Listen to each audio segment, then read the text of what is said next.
जय माता दी प्रिय भक्तों, आप सभी का मेरे YouTube चैनल डिवोशनल मोहिनी पर बहुत बहुत स्वागत है। आज हम नवरात्रि के छठे दिन कात्यायनी माता की कथा का श्रवण करेंगे। नव दुर्गा के 9 स्वरूपों में से देवी के छठे स्वरूप को देवी कात्यायनी के नाम से पूजा जाता है। देवी की महिमा को लेकर 2 कथाएं हिंदू धर्म में अत्यंत प्रचलित हैं। देवी के इस स्वरूप की महामात्य की कथा ऋषि कात्यायन से जुड़ी होने के कारण उनका नाम कात्यायनी पड़ा। वहीं देवी कात्यायनी की महिमा की कथा दुराचारी महिषासुर के वध से भी जुड़ी हुई है। देवी कात्यायनी का स्वरूप अत्यंत उज्जवल और ज्योतिर्मय है। इस स्वरूप में देवी की 4 भुजाएं हैं।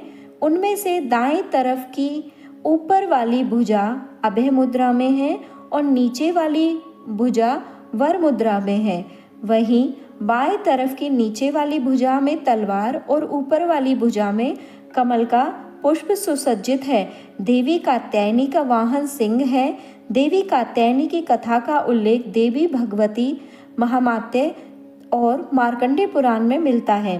पुराणों में निहित कथाओं के अनुसार कत नाम के एक प्रसिद्ध महर्षि हुआ करते थे। उनके पुत्र का नाम ऋषि कात्य था। आगे जाकर ऋषि कात्य के गोत्र में महर्षि कात्यायन का जन्म हुआ और ऋषि अपने तप के कारण विश्व प्रसिद्ध हुए। ऋषि कात्यायन की इच्छा थी कि देवी भगवती उनके घर पुत्री के रूप में जन्म ले, इसलिए उन्होंने कई वर्षों तक देवी भगवती की कठोर तपस्या की। मान्यता है कि ऋषि कात्यायन की ऐसी एकनिष्ठ तपस्या से प्रसन्न होकर देवी भगवती ने तब उनकी इच्छा का मान रखते हुए उनके घर पर जन्म लिया। ऋषि कात्यायन की पुत्री होने के कारण देवी भगवती कात्यायनी कहलाई। महर्षि कात्यायन ने बड़े प्रेम से देवी कात्यायनी का पालन पोषण किया।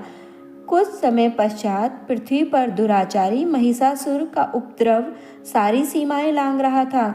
महिषासुर को यह वरदान मिला हुआ था कि कोई भी पुरुष उसे कभी पराजित या उसका अंत नहीं कर पाएगा, इसलिए उसे किसी का डर नहीं था और देखते ही देखते उसने देवलोक पर भी अपना कब्जा कर लिया था।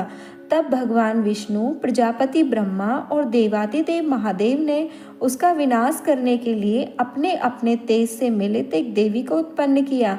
मान्यता है कि महर्षि कात्यायन ने ही इन देवी की सर्वप्रथम विधि पूर्वक पूजा की थी, इसलिए देवी को कात्यायनी के रूप में जाना गया। वहीं देवी कात्यायनी से जुड़ी एक और पौराणिक कथा के अनुसार देवी की उत्पत्ति महर्षि कात्यायन के यहाँ अश्विन महीने की कृष्ण चतुर्दशी को हुई थी।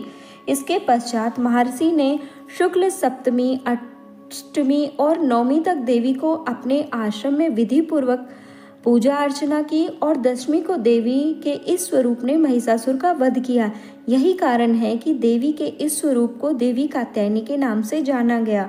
महिषासुर का अंत करने के कारण इन देवी को महिषासुर मर्दिनी के नाम से भी जाना गया। इसके अलावा देवी कात्यायनी से जुड़ी एक और भी मान्यता ये है कि देवी दुर्गा का यह स्वरूप अमोघ फलदायिनी है। वज्र की गोपियों ने करुण अवतार श्री कृष्ण को अपने पति के रूप में पाने के लिए कालिंदी यमुना के किनारे देवी कात्यायनी की ही आराधना की थी। इस कारण वर्तमान में भी देवी कात्यायनी ब्रजमंडल की अधिष्ठात्री देवी के रूप में प्रतिष्ठित हैं। स्कंद पुराण में देवी कात्यायनी के बारे में भी ये उल्लेख भी मिलता है कि उनकी उत्पत्ति परमेश्वर के सांसारिक क्रोध से हुई थी। नवरात्रि के छठे दिन देवी दुर्गा के इस स्वरूप की पूजा का काफ़ी महत्व है। ऐसी मान्यता है कि देवी कात्यायनी की पूजा में लाल और सफ़ेद रंग के कपड़े पहनना शुभ होता है। मान्यता तो ये भी है कि देवी कात्यायनी के चरणों में अपना सब कुछ समर्पित करते हुए उनकी आराधना करने वाले भक्त को उनके दर्शन प्राप्त हो जाते हैं।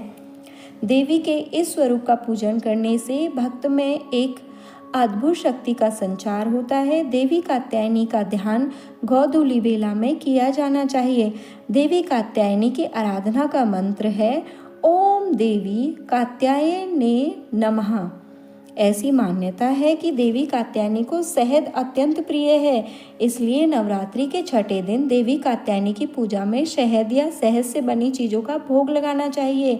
देवी कात्यायनी की विधिवत पूजन के पश्चात महादेव की भी पूजा करने की मान्यता है।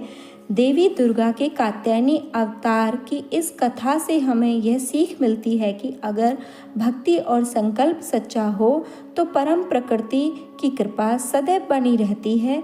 जिस प्रकार महर्षि कात्यायन ने एक निष्ठ तपस्या से प्रसन्न होकर देवी दुर्गा ने उनकी इच्छा और तपस्या का मान रखा, ठीक उसी प्रकार मनुष्यों को भी अपनी शक्ति, निष्ठा और संकल्प के पथ पर अविचल रहना चाहिए। प्रिय भक्तों, अगर आपको मेरे द्वारा सुनाई गई व्रत कथाएं व कहानियाँ पसंद हैं तो कृपया मेरे चैनल को लाइक, शेयर एंड सब्सक्राइब करें। धन्यवाद।